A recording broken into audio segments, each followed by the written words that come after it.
Le procès de Jean-Pierre Bemba Gombo se poursuit devant la Cour pénale internationale, à La Haye, avec l'audition des témoins du bureau du procureur. La semaine du 28 février 2011 a été marquée par l'audition du 12e témoin cité par l'accusation, désigné par le pseudonyme 79.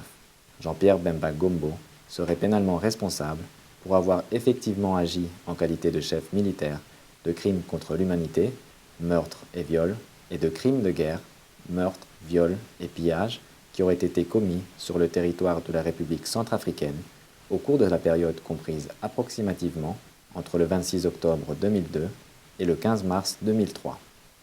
Son procès s'est ouvert le 22 novembre 2010 devant la chambre de première instance 3 de la Cour. Madame le témoin 79 a été protégée par l'usage d'un pseudonyme, l'altération de sa voix et la distorsion de son image pendant son témoignage. Conformément aux recommandations de l'unité d'aide aux victimes et aux témoins, elle a également bénéficié de la présence d'un psychologue dans la salle d'audience, ainsi que d'un membre de l'unité. Au cours de l'interrogatoire du bureau du procureur, le témoin est revenu sur les événements survenus en République centrafricaine entre 2002 et 2003. Elle a affirmé avoir observé l'arrivée au PK12 de nombreux Banyamulenge qui, selon elle, avaient pris le contrôle de son quartier et y avaient commis plusieurs exactions. Elle a notamment déclaré que 5 Banyamulenge s'étaient introduits dans sa maison et l'avaient violée, ainsi que sa fille, qui était mineure au moment des faits. Le témoin a répondu aux questions de maître Oreja Balagué, substitut du procureur. Ils sont arrivés dans le pays et ils parlaient la langue des Zaïrois. Et les gens disaient que ces hommes ont été envoyés par Bemba pour porter secours au président de la République. Mais ils parlaient Zaïrois, dit le témoin. Madam Witness, can you please help us? Madame le témoin, pourriez-vous, s'il vous plaît, nous aider en nous expliquant ce qui vous est arrivé pendant cette période? Ce qui m'est arrivé personnellement, je vous le dirai. Dans la nuit du samedi, je dormais. J'étais avec mes enfants. Je passais la nuit dans le salon et mes enfants, ainsi que les enfants à ma charge, étaient dans la chambre. Vers 20 heures, ils ont frappé à la porte. Lorsque je me suis levé, ils avaient déjà cassé la porte. Après cela, ils sont entrés dans la maison. Je me suis levé, j'avais très peur. Ils étaient 5. Il n'y avait pas d'électricité, tout était sombre. Mais eux avaient des torches à la main. Donc, ils m'ont tiré du lit pour me projeter au sol. Lorsque j'ai été projeté au sol, ils m'ont déshabillé. L'un d'entre eux a d'abord couché avec moi. L'autre tenait son arme braquée au niveau de la tempe. Le premier, après avoir couché avec moi, a laissé la place au second. Et lorsque j'étais allongé à côté du frigidaire, deux autres sont entrés dans la chambre où couchait l'une de mes filles qui avait 11 ans. Elle a été dépucellée, elle a été violée. Cette fille mineure a été violée.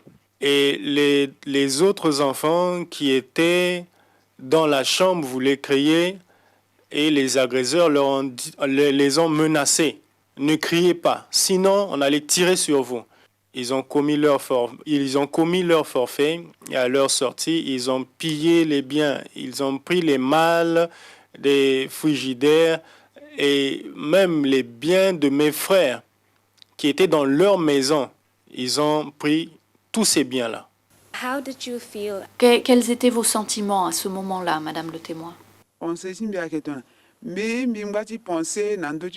Moi, j'étais là en train de penser au décès de mon mari parce que j'ai appris que mon mari a été abattu et je pensais à mon mari. Je n'avais pas eu l'occasion de voir son corps. Je pensais à mon mari allongé, décédé. Quand mon mari était abattu, je ne savais pas. On était en famille en train de faire le deuil. On était tous à l'intérieur lorsque ces hommes sont entrés. Je ne saurais comment le dire. C'était difficile à supporter. L'interrogatoire de l'accusation a été suivi par une série de questions des représentants légaux des victimes. Par mesure de protection pour le témoin, cette partie de sa déposition ne s'est pas déroulée en audience publique. Ce fut ensuite au tour de l'équipe de défense de M. Bemba Gombo de mener son contre-interrogatoire. Maître Aimé Kilolo Moussamba, conseil de la défense, a notamment demandé aux témoins de revenir sur plusieurs de ses déclarations. Les prétendus Banyamulenge avaient-ils des bérets? Chapeau. Certains avaient des chapeaux de couleur rouge et des chapeaux de couleur verte. Certains avaient des chapeaux avec une corde. C'est ce que j'ai vu. Madame le témoin, vous venez de nous communiquer la traduction de ce que ces agresseurs ont dit à vos enfants. Si vous criez, on va vous abattre. Il s'agit là d'une phrase bien élaborée. Vous nous dites que c'est ce qu'ils ont dit à vos enfants. Vous précisez que c'était en lingala. Vous avez pourtant déclaré que vous ne comprenez pas le lingala. Comment avez-vous compris cette phrase? Comment ne pouvais-je pas comprendre? Je crois vous avoir dit que je ne comprends pas le lingala, mais mes domestiques qui vendaient de l'eau et du yaourt pour moi, mais ils parlaient le lingala. Même si je n'étais pas en mesure de lui répondre, je pouvais être en mesure également de comprendre qu'il parlait la langue zaïroise.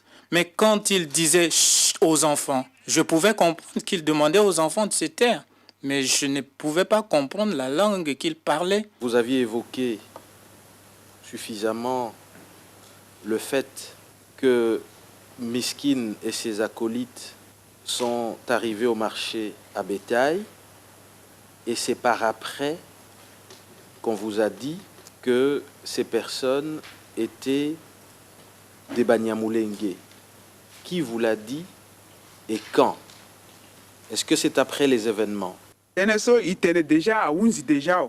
Nous en avons déjà parlé. Ça ne vaut plus la peine d'y revenir. Je vous ai déjà répondu plus de 30 fois à cette question. J'ai déjà donné une réponse là-dessus. Et pour moi, c'est terminé. Madame, si vous avez donné une réponse, cela a dû m'échapper. C'est juste pour un besoin de clarification. Quand et qui vous a dit que ces personnes qui étaient avec Miskin étaient des Banyamulenge?